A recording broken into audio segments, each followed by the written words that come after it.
शिवाय शान्ताय कारणात्रयैतवी निवेदयामि यत्नानां तंगति परमेश्वरां।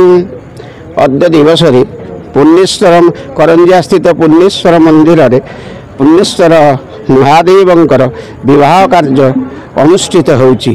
वर्तमान घरानुगमन करने जाउछंती एवं यह नगर परिक्रमा करने परे तापरे पथवरण हो सार पथवरण हो सारा नीतिक्रांति अनुसार शिव पार्वती वैदिक रीति विवाह कार्य सुसंपन्न होबार स्थिरीकृत होईछि।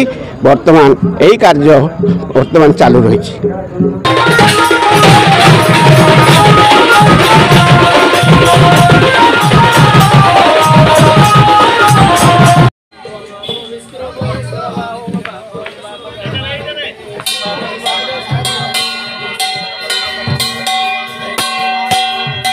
आज शीतल षष्ठी उपलक्षे आमर श्री पुण्येश्वर महादेव करंजिया आज पाखापाखि 104 वर्ष ये मंदिर।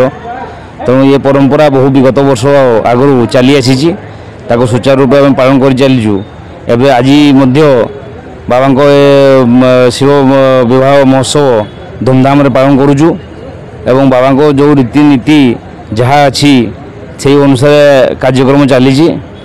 बर्तमान बाबा आज बर्तमान बाहरी विमान जोगे एवं शोभा यात्रा सहर परिक्रमा करेंगे।